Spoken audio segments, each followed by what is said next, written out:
bringing sports, entertainment, and technology podcasts together. This is SPNT.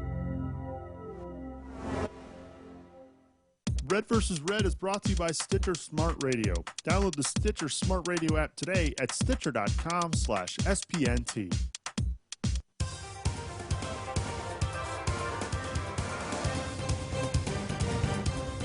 It would also help to unmute my microphone. What's happening, everybody? Welcome to Red vs. Red, the Manchester United / Liverpool fan podcast. I am your host, Nick Serberling. For those of you watching on video, you can tell, yes, I am a Manchester United fan. And joining me each and every week is my co-host, Mike Smith, who happens to just be a Liverpool fan. Mike, what's happening, man? Oh, the world is a wonderful place this afternoon, Nick. The world is a wonderful, wonderful place yet again. Yeah, you're happy because your Reds ended up winning yesterday 5-2 over Norwich, and my Reds played like awful garbage. Yes, garbage yesterday against Spurs. And we'll get into that and a whole bunch more here on the podcast. Don't forget, you can always send us your emails. redvsred@spnt.tv is the email address, and you can also follow us on Twitter. We are at SPNT_Red vs. Red. For those of you who have downloaded the show each and every week, you know that we spend 15 minutes on each team, and we actually do have a coin toss. And Mike Smith, once again, has now won that toss. It's now 5-4 in my advantage. Mike, you chose to go first, so why don't you kick things off? Yes, and yes. The Reds came back with an absolutely fantastic 5-2 victory over Norwich City yesterday. I think after last week's performance against Manchester United, I think we did predict that the Reds are probably due to give someone a good hiding, and just unfortunately for Norwich, they were facing yet again Luis Suarez in the form of his life, as well as with goals from Steven Gerrard and from Nouri Sahin as well. I'd also like to add that even with the 3 goals that Suarez scored, he also made the 2 other goals for Liverpool as well, which encapsulated a brilliant performance by him. He took the match ball home. He went home deservedly as man of the match. He's now scored 5 goals in the Premier League, which puts him as the joint 3rd top goal scorer this season. So for a team that's been saying that he's not a natural finisher, he's actually scoring more at the rate than he has done in the previous 2 seasons he's been at Liverpool. Bit disappointing we conceded 2 goals as well, especially as it was, again, another error from Pepe Reina. And at the end, Norwich managed to get a goal home through Grant Holt. I think looking at the scoreline itself, although it was a deserved 5-2 to the Reds, it didn't really tell the whole story because Norwich did have a few really good chances. Simeon Jackson certainly did, and he had 2 glorious chances to when the game was at 1-0 to Liverpool to bring Norwich back into the game. And even in the second half when it was 2-0, Robert Snodgrass, you haven't seen it yet, Nick, check it out. It is possibly the miss of the season. He manages to sky the ball over the bar from about 2 yards out. Nice. So much, so it was awful. And from then on, he just felt for Norwich that no matter what they did, the ball wasn't going to go in the net, and Liverpool then subsequently raced on to a 5-1 lead. But yeah, a fantastic win for the Reds, exactly what we needed.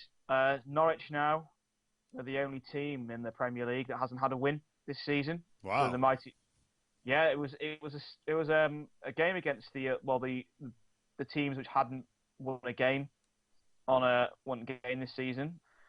So it continues on. Sahin, 3 goals in space of 2 games, which has been fantastic. He looked more comfortable. He looked a lot fitter yesterday, and certainly on the ball, some of the skills he was displaying and some of the passing as well.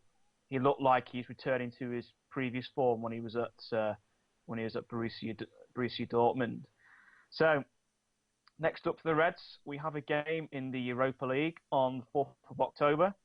We're at home to Italian club Udinese. Hmm.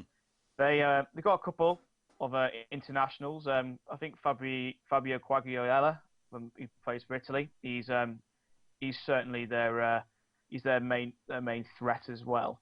So, but it's at home. Italian teams necessarily don't really take the Europa League that seriously. Liverpool seem their kids, like especially like Suso, who signed a new contract as well. Andrea Wisdom, Raheem Sterling. I think it should be quite a comfortable win for the Reds on Thursday. And then it was postponed from the 6th of October to the 7th of October. Another game at Anfield, at home to informed Stoke City. You had a good victory, 2-0 victory over Swansea City yesterday. Now, with Liverpool's victory, that puts us up to the heights of 14th now in the Premier League, with only a goal difference of -3.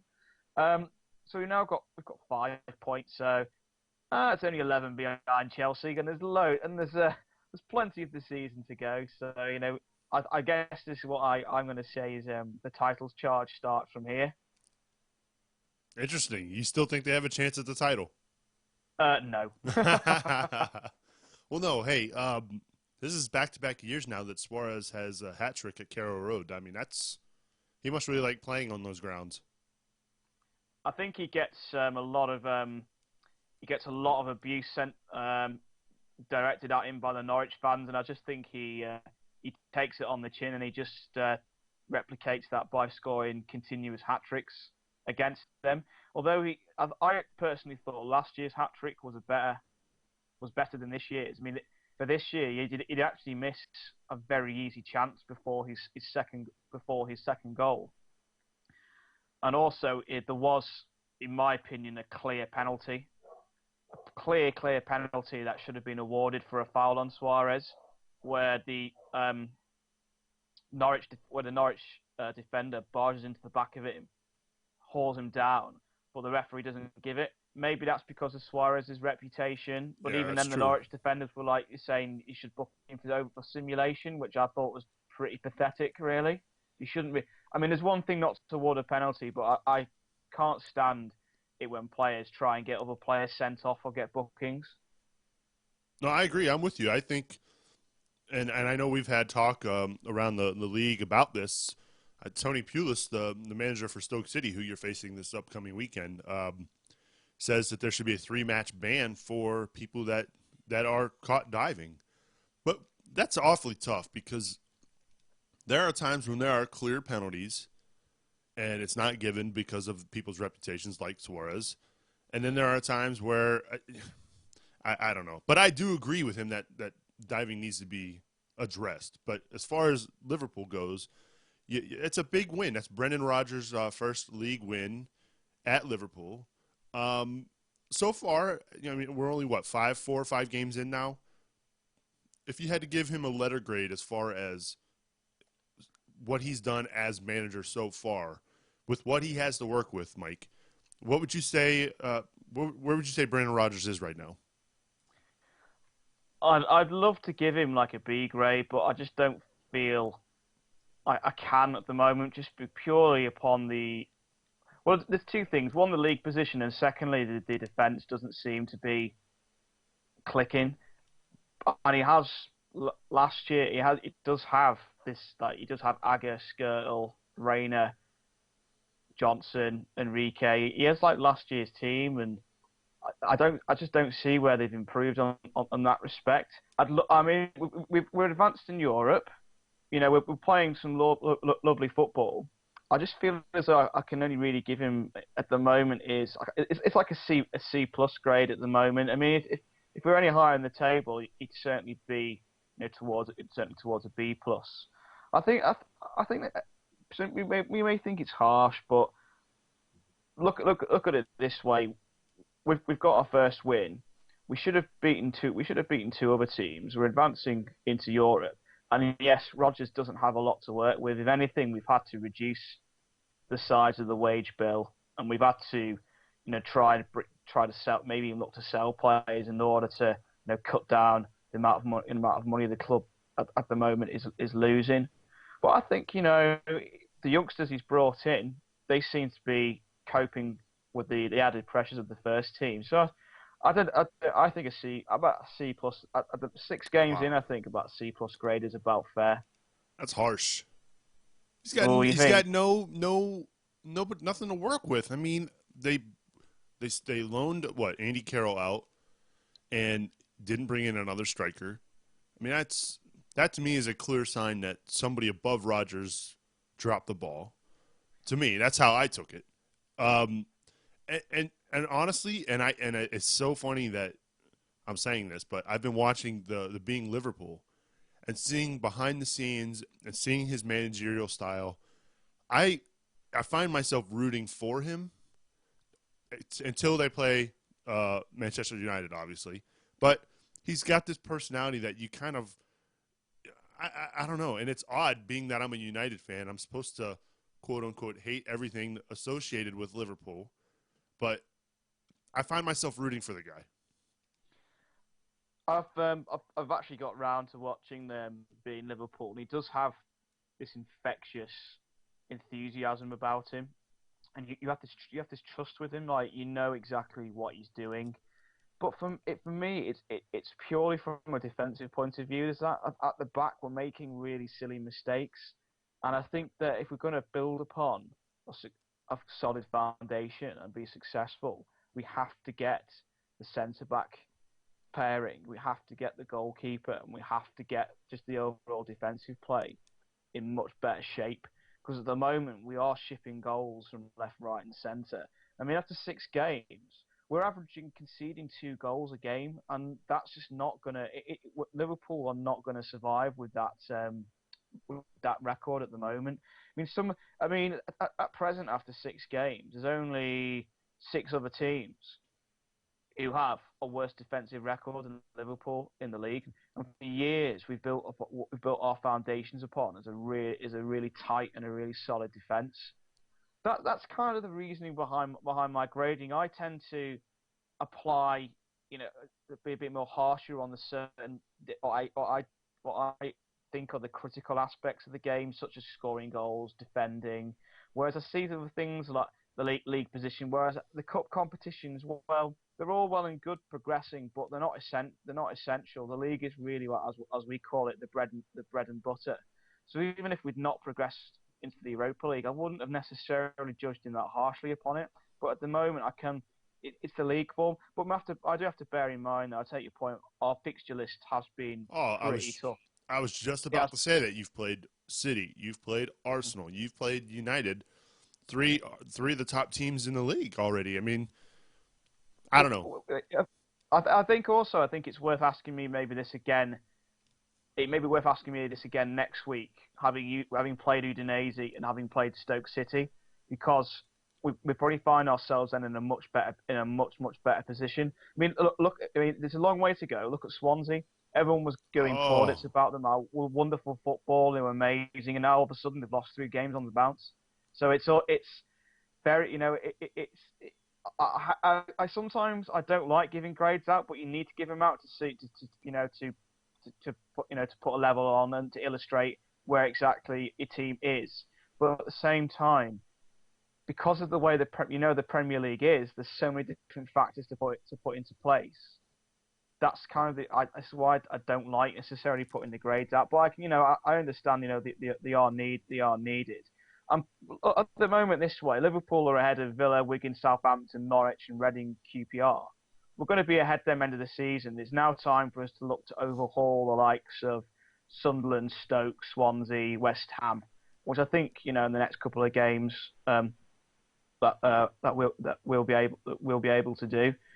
I think going back to the game yesterday, did you see Suarez's second goal? The finish with the outside of his right foot. I did. If you haven't, if any of our listeners out there haven't, get on YouTube. It is absolutely superb. The technique in where he actually bends it around the goalkeeper, and for his third goal as well, it was a curler into the keeper's left-hand corner. The keeper outstretched just couldn't get near the ball, and it dipped under. It was absolutely brilliant from Luis Suarez. I mean, that's the type of player I think he's got support around him. You noticed Gerrard yesterday was supporting him. Sahin was supporting him.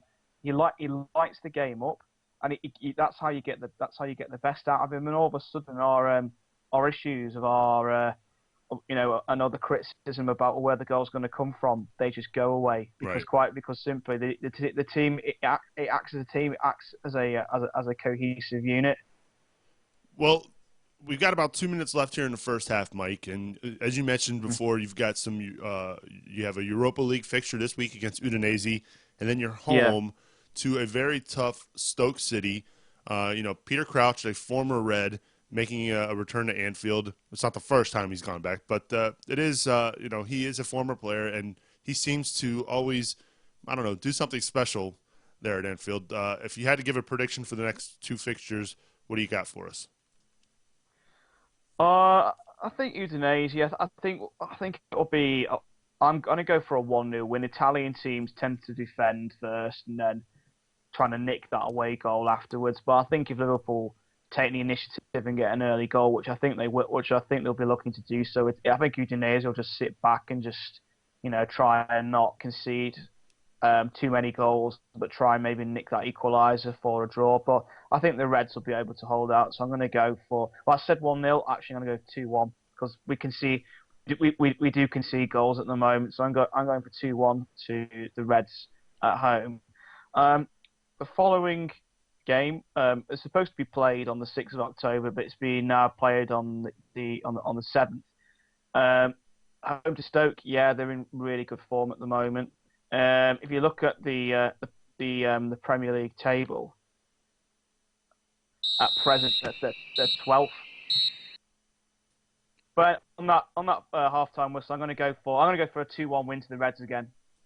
So double 2-1 score lines for this week. That's not bad. Hey, Stoke, they'll park the bus. You know that they'll do that. Yes, they will. They will. That is halftime here on Red versus Red. Thank you for joining us. Nick Strubling here alongside Mike Smith. Don't forget you can send us your emails at redversusred@spnt.tv and give us a follow on Twitter. We are at SPNT_Red versus Red. Now, we normally record this show on Wednesdays at 5 o'clock Eastern. We're recording this a little bit early due to my travel arrangements next week, so we'll be off on Wednesday night, but we'll be back the following Wednesday to recap all of the fixtures around the Premier League, in particular to United and Liverpool. Don't forget to rate and review the show on iTunes. We'd love to hear your feedback. So if you can, and you listen to the show on iTunes, do us a solid and leave us a review. Just do a keyword search, Red versus Red. You can also find us by doing a keyword search, SPNT.TV. The Podcast Awards. Yes, those are starting Monday, October 1st. Unfortunately, Red versus Red, not eligible because we have not been around long enough, Mike. But there's some good news. I know, it is a bummer. But for those of you listening to Red versus Red, starting on Monday, October 1st, if you wouldn't mind, nominating our sister podcast, Who Day Weekly. It's a show that Mike has also been on as well in the past. And it's one of Mike's, if it's not his favorite, it's his second favorite because this one's his favorite. If you can get a chance, log on to podcastawards.com and nominate Who Day Weekly for Sports Podcast of the Year. We'd love your support. And if you get a chance, please do that. Last year, Who Day Weekly was a finalist in that awards category. So this year, we want to win. So once again, that website, podcastawards.com. Mike, do you have a shout-out this week? Yeah, I've got a shout-out. Damn, I'm always getting ahead of the noise. That's okay. Go for it. I always do that. Nah. So, I've got a shout out for my friend Steve Musk. You can follow him at Stavros Musk on Twitter. I was out with him yesterday. I was actually at the Charlton Blackburn Rovers game. He's a former pal of mine. I went to university with him, and went out for watched the game, couple of drinks, had a few laughs, and all in all, it was really good times. Oh, Nick, we also had a pint and we had a pie, which is a long-standing tradition at English football grounds. I had a chicken tikka curry pie. It was awesome. It was wonderful. Interesting. So all those rumors about how bad English food is are complete and utter nonsense. Well, those are our shout-outs this week. We're getting ready to kick off the second half of the podcast.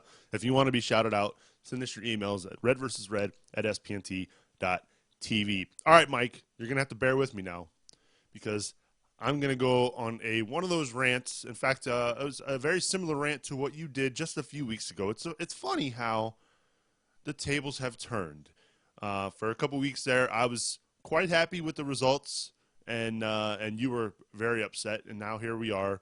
I believe this is the first time we have recorded a podcast where Liverpool was victorious, and my team, Manchester United, not so much. So Saturday, September 29th, the Manchester United Red Devils did something that they haven't done since I was 7. I'm 31. Do the math, folks. 24 years. It is the first time that they have lost at home to Tottenham Hotspur. Why did they lose? Because their back four are terrible. Terrible. You have an aging Rio Ferdinand who cannot keep up.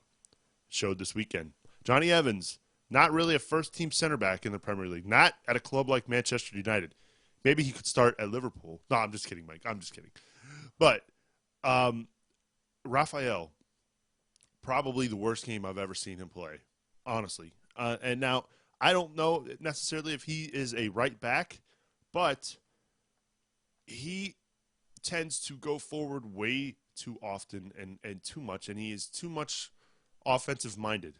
Clearly, and this happened last year against Everton, he lost his marks this weekend, and especially on the third goal, he got caught in no man's land watching the ball, and I believe it was Dembele got in behind him and hit a shot that Lindegaard did a good job saving. Unfortunately, Clint Dempsey, the American international, is now he's got his account opened at Tottenham Hotspur with a easy third goal, and this coming after United had just scored a minute before that. The first half for United was just awful, terrible. No offensive threat. No, there was no imagination as far as creativity. Kagawa played very ordinary. Scholes, I thought, was pedestrian at best. Nani, another guy who's not in form right now. We really missed Valencia. Although you could argue that Valencia has not been great either. I can't tell you the last time I saw Ashley Young in a United uniform. Don't know what's up with him. Again, I'm frustrated. It's been 24 years since United lost at home to Spurs, and I really struggle with thinking about that. I mean, I was 7 and in second grade. I'm just stunned. And unfortunately, and maybe the changes came a little too late. I thought, to be fair, Mike, I thought Rooney was the best player on the field in the second half. And granted, he only played the second half, but I thought he was the best player for United in the second half. He almost hit a free kick just outside the 18 that clanked off the post. That would have been awesome had that gone in. But losing 3-2, giving up 3 goals at home to Spurs, and especially when you think of how the goals were scored. 2 of the goals were scored because the 2 Spurs players just simply outran the United defense. Rio Ferdinand, slow. Johnny Evans, slow. Again, I'm just clearly frustrated, and I would much rather them have spent the $30 million or however many million they spent on Van Persie on better defenders. Now, did Alex Ferguson foresee Vidic going down with another knock here and be out another 8 weeks? Probably not. You're still waiting on Phil Jones and Chris Smalling. I'm not sure when those guys are going to come back. But right now, the defense for United, terrible. And I hope that they get it fixed here real soon. But, again, it's not too promising, Mike. And I don't know. I like I said, I thought Rooney was the best player in the field in the second half. What are your thoughts? Firstly, I agree. When Wayne Rooney came on, the team, the stadium, everything about United lifted. And it did look at a time that Tottenham were really on the ropes, and it seemed as though it would just be a matter of time before United scored the equaliser. But unfortunately, for you guys, it didn't happen.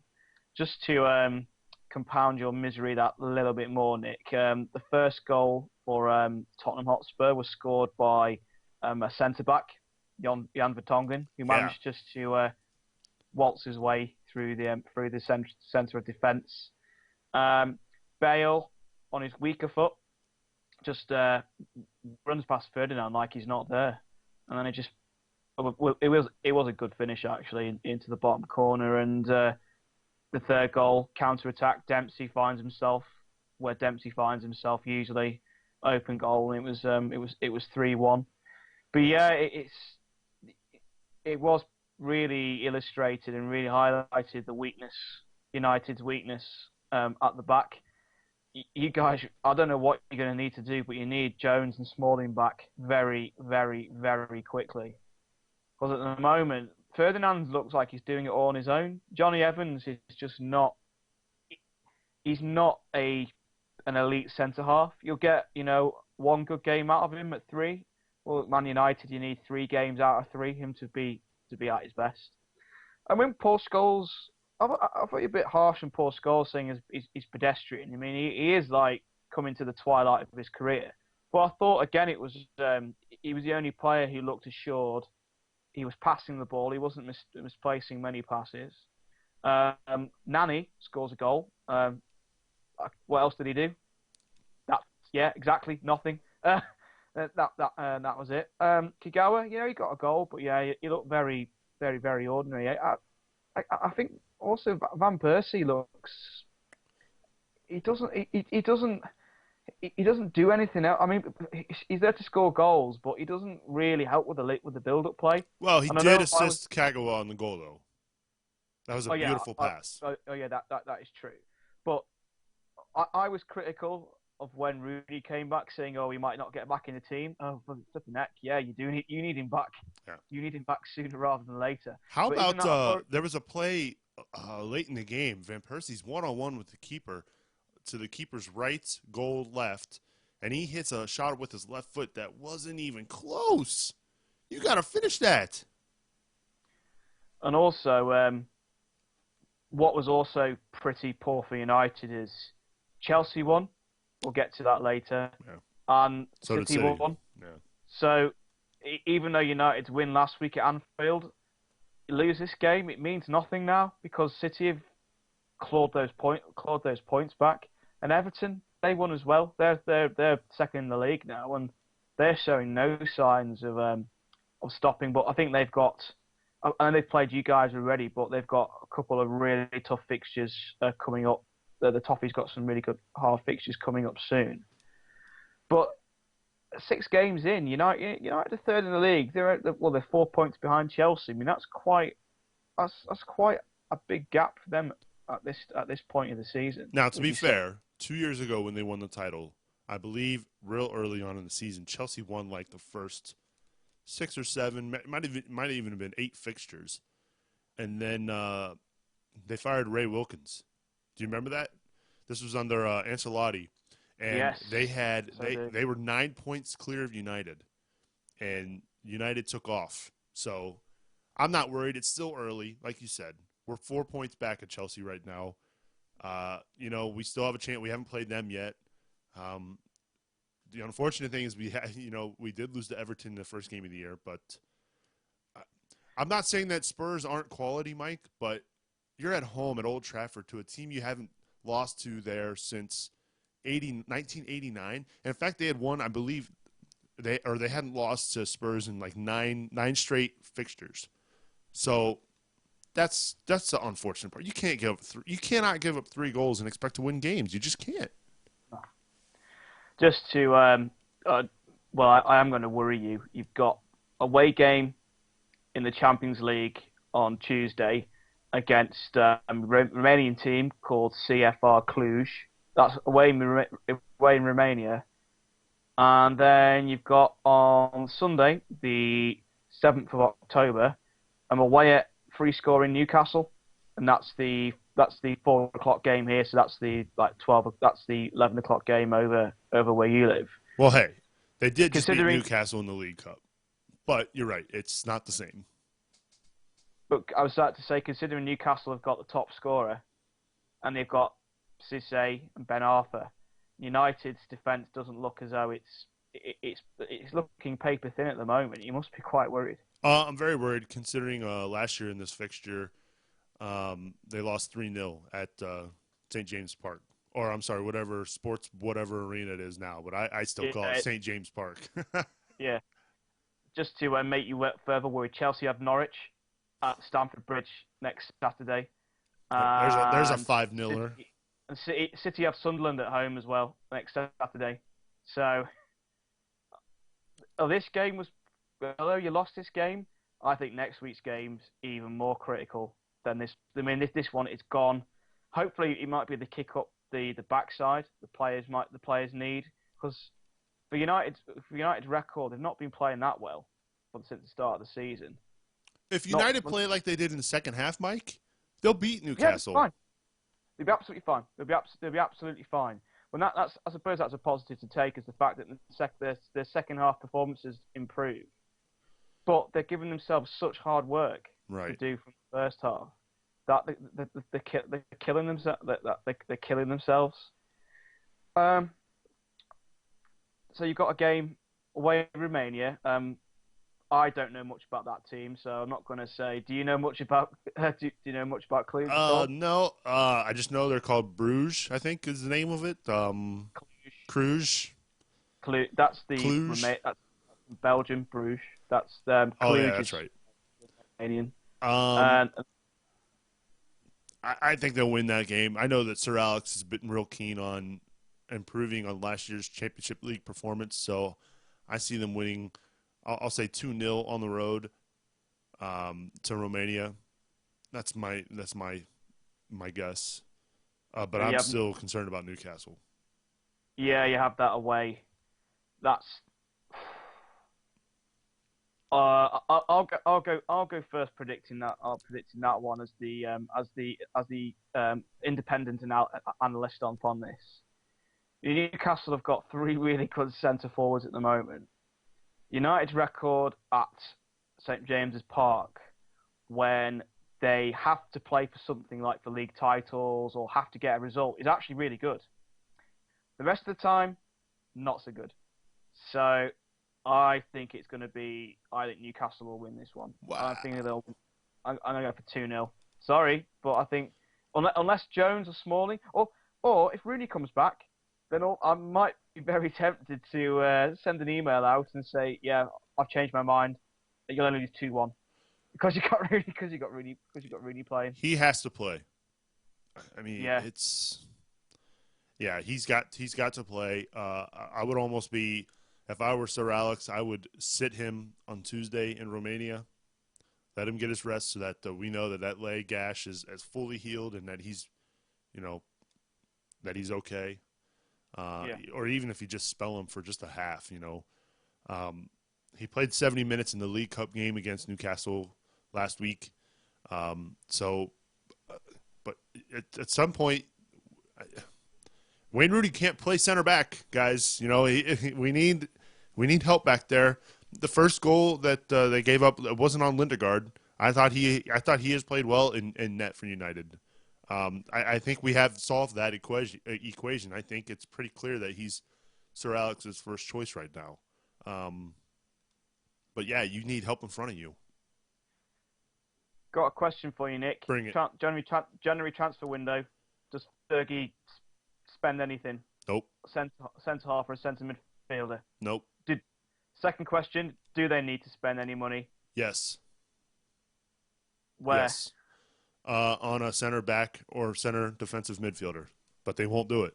I couldn't tell you the last time they brought anybody in January.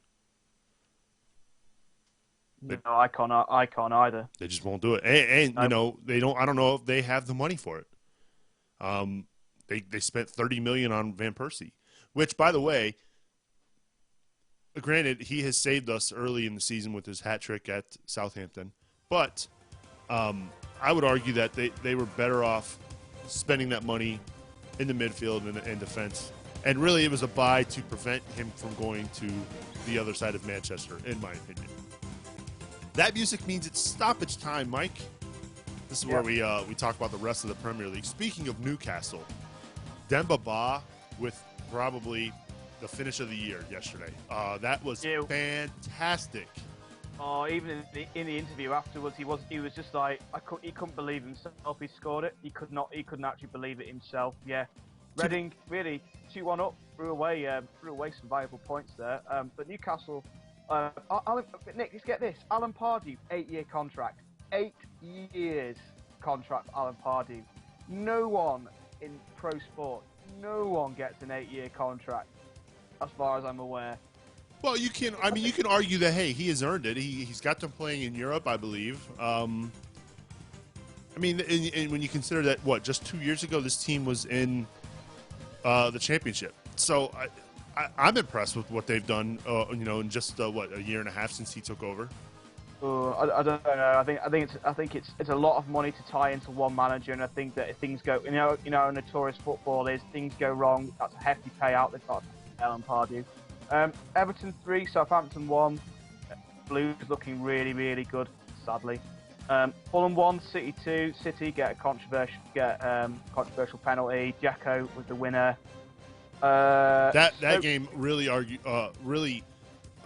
frustrated me too. Fulham, I thought, granted that early penalty was probably not great, but still, you've got a 1-0 lead at home. Both of City's goals were just kind of garbage goals, especially the last one. What are you doing, Reese? Get that thing out of there. Stoke 2, Swansea 0. Swansea are sliding down the league after all the early season plaudits. Peter Crouch. Interestingly, the Stoke fans are calling for Peter Crouch for England. Well, I don't really see that. Him and Rooney up top, I wouldn't argue against that. I think that won't be too bad. Sunderland 1, Wigan 0. Yeah, unforgettable. Typical Martin O'Neill performance. Sunderland win yet again. They win the games they have to do. Wigan, not inside the bottom 3, but that's probably a game they should have looked to win. And finally, Arsenal 1, Chelsea 2. Bad loss for the Gunners, but a great win for Chelsea, especially in the light of John Terry only getting 4-match ban for his quiet words to Anton Ferdinand. Luis Suarez gets an 8-match ban, but hey, he's England's true Lionheart. I guess that's how the FA justify it. But that's another argument for a later podcast when all the appeals and that legal implications stop. And that wraps it up for this. By the way, late game today, Villa West Brom. That's going to kick off in about 10 minutes. Shouldn't have any bearing on anything. Villa need to win more than West Brom. Yep. Good luck, lads, because quite frankly, Villa have been appalling, and I think West Brom will probably be a ball draw. Nick, I think that wraps it up this week for the Premier League. Yep. Anything further to add? Nope. I was just going to say that wraps up episode 10 of Red vs. Red. Don't forget, Red vs. Red is an SPNT production. For more information about other podcasts, log on to spnt.tv. For Mike Smith, I'm Nick Strubling. We'll see you later.